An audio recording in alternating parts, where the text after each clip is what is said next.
Hello students, today I am going to explain you our English chapter 6. Okay? English chapter 6, The Frog Prince. The Frog Prince यानी मेंढक राजकुमार. Okay, let's start. What kind of story do you like to read? आपको किस तरीके की कहानियाँ पढ़ना पसंद है? फेरी टेल्स यानी परियों की कहानी, किंग स्टोरी राजाओं की कहानी, और मैजिक स्टोरी यानी जादुई कहानियाँ, जादू की कहानियाँ. Okay, now see start the story from here. Once upon a time there was a king who lived in the castle. एक बार की बात है, एक समय की बात है. एक राजा था जो एक महल में रहता था. He had a beautiful daughter. उसकी एक बहुत सुंदर बेटी थी. There was a dense dark forest close the king's castle. यानी राजा के महल के पास, नज़दीक में उसके घर महल के पास एक घना अंधेरा जंगल था. There was a well under an old lime tree in the forest. वहाँ पर उस जंगल में एक पुराने नींबू के पेड़ के नीचे एक कुआं था. वेल यानी कुआं था. On A sunny day,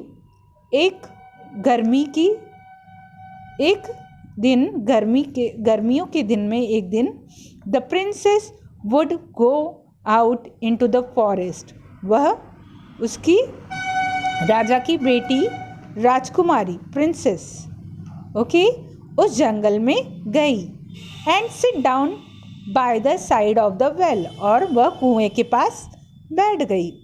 when she was bored, जब वो बहुत एकदम बोर होना किसी चीज़ में जब उसका मन नहीं लग रहा था. She would play with A golden ball. उसने एक सुनहरे बॉल से खेलना शुरू किया.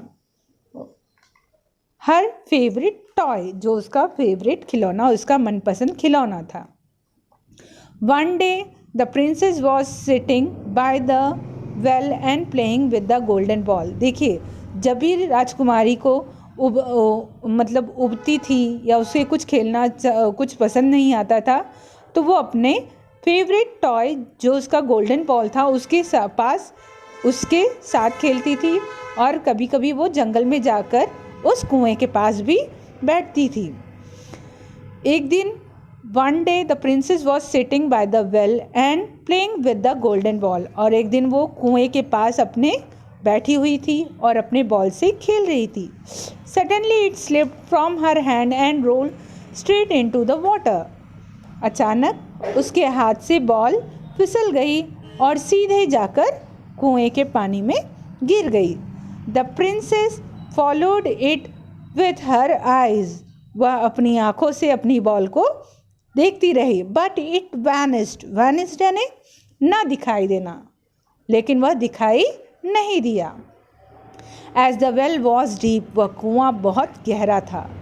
The bottom could not be seen. उसका जो नीचे का भाग था वो नीचे की तरह दिखाई नहीं दे रहा था.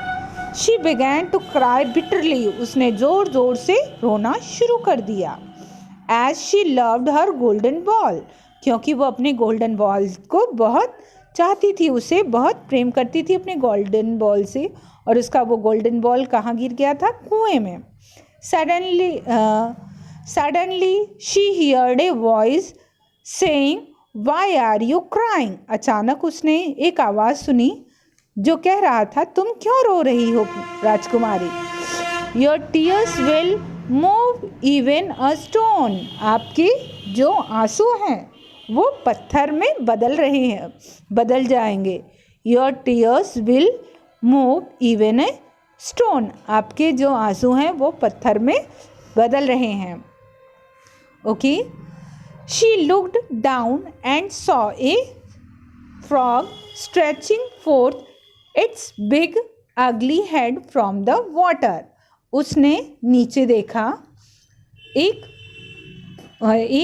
फ्रॉग था. फ्रॉग यानी मेंढक था, बड़ा सा गंदा सा उसका सिर बाहर निकला हुआ था। ठीक। Old frog, I am weeping for my golden ball. वो तब राजकुमारी कहती है, मतलब वो मेंढक उससे पूछता है कि तुम क्यों रो रही हो, तुम्हारे आंसू पत्थरों में बदल रहे हैं। तब वो राजकुमारी नीचे देखती है पानी में, तो उसे एक गंदा सा मेंढक जो पानी के ऊपर अपना सर किए हुए रहता है वो दिखाई देता है, और वो कहती है उससे, old frog, I am weeping for my golden ball. मैं अपने सुनहले बॉल के लिए रो रही हूँ।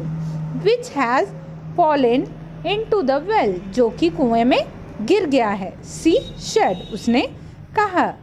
B quiet and do not weep, चुप हो जाओ और रो मत। आंसर्ड द फ्रॉग, उस मेंढक ने आंसर किया। आई कैन हेल्प यू, मैं तुम्हारी मदद करूँगा। But what will you give me if I bring your ball up again, अगर मैं तुम्हारा बॉल ऊपर ले आऊँगा तो तुम मेरी किस तरीके से मदद करोगी। Whatever you wish dear frog, तब राजकुमारी ने कहा, जो भी तुम्हारी इच्छा होगी उसे मैं पूरी करूँगी। My clothes, my pearls and my jewels, you can even have the golden crown which I am wearing. वो कहती है कि मेरे कपड़े, मेरे मोती, मेरे गहने और मेरा ये ताज, सोने का ताज, सब तुम्हारा होगा जो कि मैंने पहना हुआ है। द फ्रॉग आंसर्ड, वो मेंढक कहता है, I do not care for your clothes, your pearls and your jewels. मुझे तुम्हारे इन कपड़ों की, तुम्हारे गहनों की और तुम्हारे मोतियों की कोई इच्छा नहीं है। However if you will love me, अगर तुम मुझसे प्यार करोगी या तुम मुझसे प्रेम से रहोगी, and let me be your friend, अगर तुम मुझे अपना दोस्त बना लोगी, and sit by you at your little table, तुम अपने छोटे से टेबल पे अगर मुझे अपने साथ बिठाओगी, अपने प्लेट में मुझे, अपने गोल्डन प्लेट में, छोटी गोल्डन प्लेट में मेरे साथ खाना खाओगी, and drink out of your little cup and sleep in your little bed, अगर तुम मेरे साथ खाना खाओगी, मेरे साथ पानी पियोगी और मेरे साथ तुम्हारे जो बेड पर है मुझे अपने साथ लेकर रखोगी, तभी मैं तुम्हारा वो गोल्डन बॉल तुम्हें दूंगा। If you promise me this, अगर तुम मुझसे ये वादा करो, आई विल गो डाउन, मैं नीचे जाऊंगा, and bring your golden ball up again, तुम्हारा वह गोल्डन बॉल मैं ऊपर लेकर आऊँगा। ओ यस सेड शी, हाँ ज़रूर, उसने प्रॉमिस किया। हाँ, I promise what ever you wish, अगर जो तुम भी चाहते हो वो मैं करूँगी। ओनली इफ़, लेकिन जब, when you bring my ball back, अगर तुम मेरा बॉल वापस लेकर आओगी। Okay, I just explain this chapter today. It is your first part. In our second part, I will explain you the next paragraph. Okay.